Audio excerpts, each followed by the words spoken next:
السلام علیکم جی، میں ہوں محمد ثناء الرحمان اور آج ترکی کے شہر استنبول میں میرے ساتھ موجود ہیں پاکستان سے تعلق رکھنے والی ایک ایسی بزنس پرسنالٹی جنہوں نے اپنی محنت کے ساتھ پورے یورپ میں اپنا نام بنایا ہے اور آج یورپ کے مختلف ملکوں میں مختلف بزنسز رن کر رہے ہیں اور اس کے ساتھ ساتھ پاکستان میں بھی جو ہے وہ مختلف پروجیکٹس کے اوپر کام کر رہے ہیں. تو میرے ساتھ موجود ہیں براق گروپ کے CEO مبشر احسن وڈائچ صاحب، اور ان سے آج ہم جاننے کی کوشش کریں گے کہ انسان کس طرح سے جو ہے وہ اپنی زندگی کو بدل سکتا ہے، کس طرح سے زیرو سے ہیرو تک کا سفر جو ہے وہ طے کر سکتا ہے. تو مبشر صاحب سے ہم پہلا سوال جو پوچھتے ہیں وہ یہ ہے کہ مبشر صاحب، آپ کی بنیادی طور پہ جو ہے وہ ملک سے باہر آنے کی وجہ کیا تھی اور کیا کچھ اچیو کیا آپ نے اپنے اس سارے سفر کے دوران؟ بہت شکریہ. سب سے پہلے تو آپ سے مل کے بڑی خوشی ہوئی.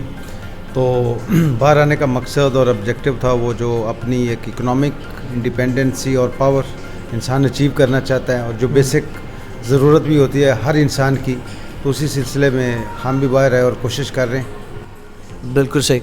اب یورپ میں ہم دیکھتے ہیں کہ بہت سے لوگ جو ہے وہ ملک کے حالات کی وجہ سے ملک چھوڑ کے باہر آتے ہیں، لیکن آپ نے اپنے سفر کے دوران کس طرح کے لوگوں کو جو ہے وہ یورپ میں ناکام ہوتے ہوئے دیکھا ہے اور کس طرح کے لوگ جو ہے وہ کامیاب ہو جاتے ہیں؟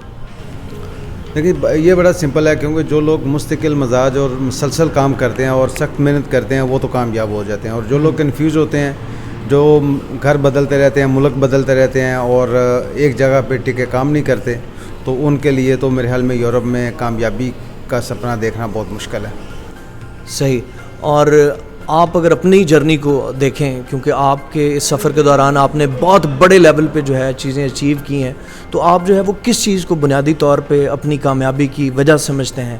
کون سی ایک ریزن ہے جو آپ کو لگتا ہے کہ یہ چیز جو ہے میری آج کی اس کامیابی کی وجہ ہے؟ دیکھیں، اصل میں کسی بھی بندے کی کوئی ذاتی کامیابی نہیں ہوتی. کامیابی ہوتی ہے جو آپ کر رہے ہیں، تو اس میں پوری ٹیم، پورے لوگوں کا اور جو آپ کے پیچھے، اور میں سمجھتا ہوں کہ ہر جو بھی انسان کامیاب ہوتا ہے اس کے پیچھے محنت کے علاوہ جو سب سے بڑی چیز ہوتی ہے وہ والدین کی دعائیں اور اس کا آبجیکٹیو ہوتا ہے.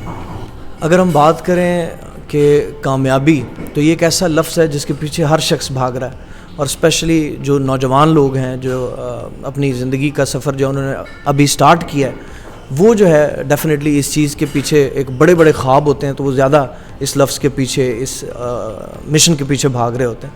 تو اگر کوئی شخص زندگی میں کامیاب ہونا چاہتا ہے تو کون سی دو چیزیں ہیں جس سے اس کو دور رہنا چاہیے؟ اصل میں یہ واقعی ایک جو کامیابی کا لفظ ہے، اس کی ڈیفینیشن ہر بندے کے ذہن میں ڈیفرینٹ ہوتی ہے، کیونکہ زیادہ تر لوگوں کی جو ڈیفینیشن ہے وہ ہے پیسہ کمانا، اور جو اکنامک کامیابی ہوتی ہے اسی کو کامیابی سمجھیں. لیکن میرے ذہن میں اور یا میرے نزدیک یہ ٹھیک نہیں ہے، کیونکہ انسان کو کامیاب ہونا چاہیے. وہ پیسے کے بغیر بھی کامیاب ہو سکتا ہے، لیکن پیسہ ایک بیسک ضرورت ہے. تو جو دو چیزیں آپ نے کہا ہے ان سے دور رہنے، سب سے پہلے تو اپنا ٹائم ضائع کرنے سے، اور دوسری جو ہے وہ اپنے آپ کو کنفیوز کرنے سے، کیونکہ جو جہاں پہ بھی ہیں، جو بھی آپ کام کریں اس پہ فوکس رکھیں. بالکل صحیح. تو آپ کی اپنی لائف کے اندر کون سا ایک ایسی چیز ہے جس کے اوپر آپ کو پچھتاوا ہے، اور کون سی ایک ایسی چیز ہے جس کے اوپر آپ جو ہے وہ فخر محسوس کرتے ہیں؟ میری زندگی میں جو سب سے بڑا پچھتاوا ہے، کیونکہ ہم جس اکنامک سٹرگل میں ہم نے جو یورپ میں 20-22 سال گزارے ہیں، جو سب سے زیادہ پچھتاوا ہے کہ میں اپنی والدہ کے ساتھ زیادہ ٹائم نہیں گزار سکا. اور جو سب سے زیادہ مجھے خوشی ہے اور جس کو میں یہ سمجھتا ہوں، میں انجوائے کرتا ہوں، کہ میں نے آج تک ان کے کسی بھی حکم کی کوئی حکم عدولی نہیں کیا. تو جو انہوں نے کہا وہ کیا ہے.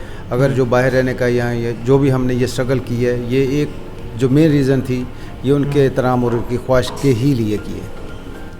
بالکل صحیح ہوگا.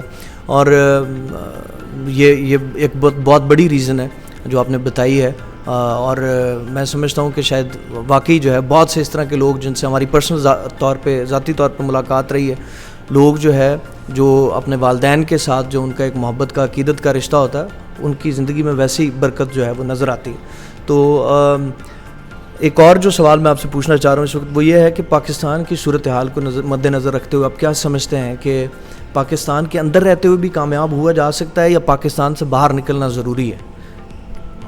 جی بالکل. آپ دنیا کے کسی بھی جگہ پہ ہوں، کامیاب ہونا تو جس نے ہونا ہوتا ہے وہ ہو ہی جاتا ہے اور ہو سکتا ہے. تو پاکستان جیسے ملک میں جو میں سمجھتا ہوں کہ اس کا سسٹم اور اس کی ڈائنامک ڈیفرینٹ ہے، اس کے لیے آپ کو اسٹریٹجی ڈیفرینٹ ہونی چاہیے. اور جو یورپ ہے یہ آپ کو یہاں اس کا سسٹم آپ کو سپورٹ کرتا ہے, تو سسٹم کی وجہ سے بھی کافی لوگوں کو آسانی پیدا ہو جاتی ہے. اور یہ 2 ڈیفرنٹ سسٹم کا نام ہے. تو میرے خیال میں بالکل پاکستان میں لوگ کامیاب ہو سکتے ہیں, اور اس کی ایگزامپل جو ہے وہ سامنے ہے کہ جو پاکستان میں جب کامیاب ہوتے ہیں تو لوگ ٹائکون بن جاتے ہیں, جیسے ملک ریاض اور جہانگیر ترین جیسی مثالیں ہمارے لیے موجود ہیں. بالکل صحیح. اور اب جب کہ ہم یہ گفتگو کر رہے ہیں یا اس ویڈیو کو بہت سے لوگ دیکھ رہے ہوں گے, تو بہت سے لوگ جو بزنس کر رہے ہیں وہ اپنی لائف میں ہو سکتا ہے کہیں پہ اسٹرگل کر رہے ہوں. بہت سے لوگ اپنی ذاتی زندگی کے اندر جو ہے بہت سے معاملات میں اسٹرگل کر رہے ہوتے ہیں. تو کیا پیغام دینا چاہیں گے ان لوگوں کو جو اس وقت کسی بھی مشکل سے یا پریشانی سے گزر رہے ہیں؟ جی, سب سے بڑی تو ہے نیور گیو اپ. یعنی کہ جو جس جگہ پہ جو بھی کوشش کر رہا ہے اس کو کبھی بھی گیو اپ نہیں کرنا چاہیے, اس کو مسلسل کوشش کرتی رہنی چاہیے. اینڈ آف دا ڈے آپ کامیاب ہوں گے. یہ میرا ذاتی ایکسپیرینس ہے. بہت شکریہ ناظرین. یہ تھی ایک چھوٹی سی ویڈیو جس میں ہم نے کوشش کی کہ چند بنیادی جو اہم سوالات ہیں ان کے اوپر ہم بات کر سکیں, تاکہ ہماری جو یوتھ ہے اس کے لیے کوئی نہ کوئی میسج جو ہے وہ اس ویڈیو کے اندر سے نکل سکے. آئی ہوپ کہ آپ کو یہ ویڈیو جو ہے وہ پسند آئی ہوگی, اور انشاءاللہ اسی طرح سے مزید انٹرویوز ہم آپ کے لیے لے کے آتے رہیں گے. تو آج کی ویڈیو سے اجازت دیجیے. اپنا ڈھیر سارا خیال رکھیے گا. اللہ حافظ.